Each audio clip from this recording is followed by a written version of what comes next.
Hello, hi guys. कसे आहात तुम्ही सगळे? आज आपण बनवणार आहोत शंकरपाळ्या. तर चला बघूया. शंकरपाळ्या बनवण्यासाठी आपल्याला लागणार आहे 1 वाटी साखर, 1 वाटी दूध आणि सगळ्यात इम्पॉर्टंट गाईज 1 वाटी तूप. तूप आता तुम्ही कोणतंही घेऊ शकता. मी घरातलं तूप घेतलेलं जे आपण घरी बनवतो. त्यामुळे ह्याचा वास वगैरे खूप खमंग येतो. आणि आता आपल्याला घ्यायचं 2 वाटी मैदा. मी यात थोडंसं मीठ टाकलंय. तुम्हाला हवं असेल तुम्ही टाकू शकता, नाही तर नाही टाकलं तरी चालेल. तर चला बनवायला सुरुवात करूया. पहिला गॅस पेटवूया. त्याच्यावर आपल्याला मिनी कढई ठेवायची आहे, कारण की आपल्याला मेन मिश्रण चालू करायचं. तर माझी कढई थोडीशी ओली आहे, त्यामुळे त्याचं थोडंसं पाणी सुकस तोपर्यंत मी ठेवलेलं आहे. आता आपण यात ॲड करूया पहिलं 1 वाटी दूध. त्यानंतरनं यात ॲड करूया 1 वाटी साखर जी आपण घेतलेली आहे. माप दोघांचं म्हणजे जी 1 वाटी दूध घेतलेलं त्याच 1 वाटीचं माप साखरेचं पाहिजे आपल्याला. आणि आता हे एकजीव करून घ्यायचं आहे आपल्याला. थोडंसं साखर विरघळस तोपर्यंत आणि थोडीशी उकळी येस तोपर्यंत आपल्याला तूप आपल्याला ॲड करायची घाई करायची नाही आहे. त्यामुळे चला बघूया. अजिबात घाई करू नका तुपाची, कारण की जर तुम्ही तूप टाकलं तर तुमचं दूध फाटू शकतं. त्यामुळे तूप टाकायची घाई करायची नाही. कळलं? चला बघूया आता. आता बघा अजून तर साखर विरघळली नाहीये आपली. आता ती विरघळच तोपर्यंत आपल्याला वाट बघावी लागेल. अरे साखरा विरघळ रे, उन्हाळा चालू आहे. आता तुम्हाला हे वाटत असेल की दूध फाटलंय, पण तसं काही नाहीये. दुधावरची जी साई आहे ती ही वरती तरंगताना तुम्हाला दिसतीये. त्यामुळे असं काही दूध फाटलेलं वगैरे दिसत नाहीये आणि साखरेमुळे त्याला तसा कलर आलेला आहे. आता ऑब्व्हियसली साखरेचा पाक आपल्याला विरघळताना दिसतोय. आता विरघळलेली आहे पूर्ण साखर. त्यामुळे आता आपण यात ॲड करायचं आहे तूप. गाईज तूप आता आपण ॲड करू शकतो, त्यामुळे मी यात तूप ॲड करते. आता हे घरचं तूप असल्यामुळे ह्याला एक वेगळाच वास असतो. आता हे माझ्या आजींनी मला दिलेलं आहे, जी माझे वडिलांची आई आहे. तेच माझी आजीनी घरी बनवते ते हे तूप. आणि एवढं सुंदर वास येतो ना गाईज याचा. म्हणजे जे घरचं तूप वापरत असतील त्यांनाच माहिती असेल की घरात बनवलेल्या तुपाचा वास म्हणजे एक वेगळाच, ते असं राहवत नाही तुम्हाला. एवढा सुंदर वास येतो याचा गाईज. आणि ठीक आहे, आता हे मिश्रण आपल्याला एकत्र करून घ्यायचं आहे. आता हे पूर्ण तुम्ही बघता एकत्र झालं आहे, त्यामुळे मी गॅस बंद करते आणि हेच मिश्रण आपल्याला ॲड करायचं आहे. जे आपण 2 वाटी मैदा घेतला होता ना, तर या मैद्याच्या पिठामध्ये आपल्याला ॲड करायचं आहे. पूर्ण मी ॲड करते, कारण की माझं माप बरोबर होतं सामानाचं. त्यामुळे जर तुम्ही सामग्री मापानुसार घेत असाल, जर तुम्हाला वाटतं जास्त आहे, तर तुम्ही थोडं-थोडं करून ॲड करू शकता. आता हे कसं साखरेचं पाक असल्यामुळे आणि गरम असल्यामुळे पहिलं मी चमच्यानेच मिक्स करते कारण की साखरेचा पाक आहे गाईज. त्यामुळे ते हाताला भाजू शकतं. त्यामुळे आपण ॲड केलेलं आहे, तर आता तुम्ही बघू शकता. तुम्हाला जवळून दाखवते. तूप थोडंसं असं गाढं म्हणजे आता बोलतात ना, गार झाल्यानंतरनं घट्ट व्हायला लागतं तूप.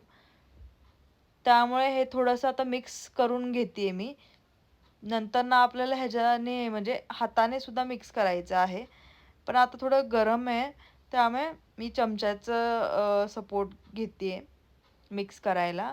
मला यात थोडंसं पीठ कमी वाटतंय, त्यामुळे मी यात थोडंसं पीठ ॲड करणार आहे. कारण की आपल्याला हाताने मिक्स करायच्या वेळेस हाताला जास्त चटके बसू शकतात. त्यामुळे थोडंसं पीठ ॲड करून ह्याला थोडं घट्ट गोळा करून घ्यायचा आहे.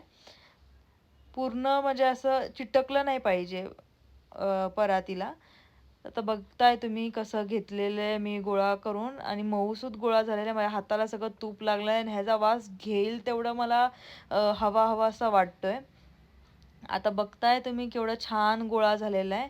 गोळा तुम्हाला पूर्ण एकत्र करून घ्यायचा आहे. म्हणजे त्याला म्हणजे ओबड-धोबड जेवढा राहील ना, तेवढंच तुमच्या शंकरपाळ्याला खमंग असा वास आणि बोलतात ना, एक खारी टाईप पदर सुटणार आहेत.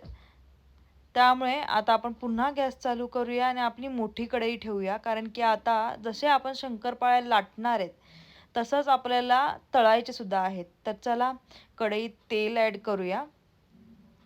तेल ॲड केल्यानंतरनं आता तेल थोडंसं गरम होऊन द्यायचं आहे. आपल्याला लागणार चाकू आणि एक ताट आणि शंकरपाळ्या तळण्यासाठी जो झारा असतो, तो लागणार आहे. तर एक गोळा तयार करून लाटून घेते मी.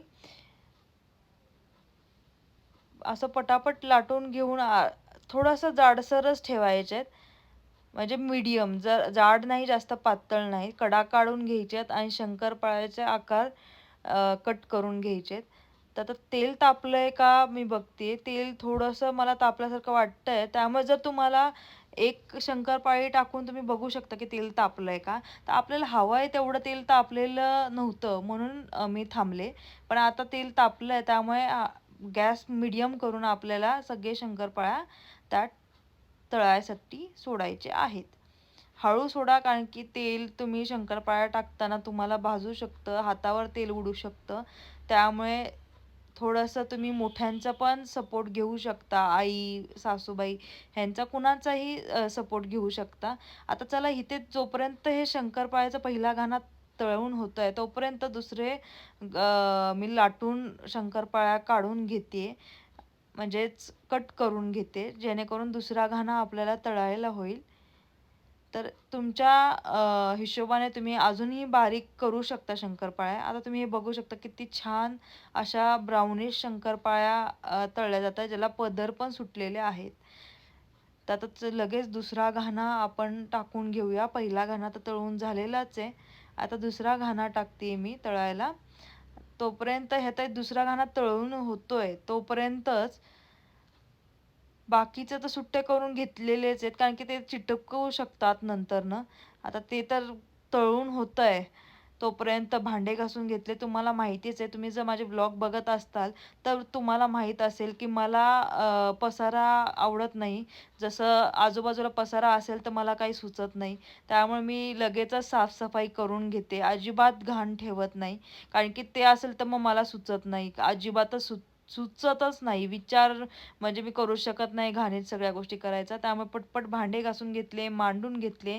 तोपर्यंत आपला जो शंकरपाळीचा घाना आहे शेवटचा, तो तळून झालेला आहे. तुम्हाला दाखवते. आता हे काढले नितळून चांगले तेलातनं. बघू शकता तुम्ही आणि हे असे कुरकुरीत झालेले आहेत आपले शंकरपाळ्या गाईज.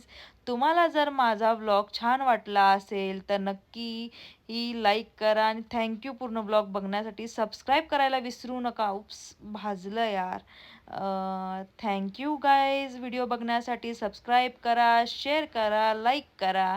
पुढच्या भागात भेटूया व्लॉगमध्ये. चला बाय.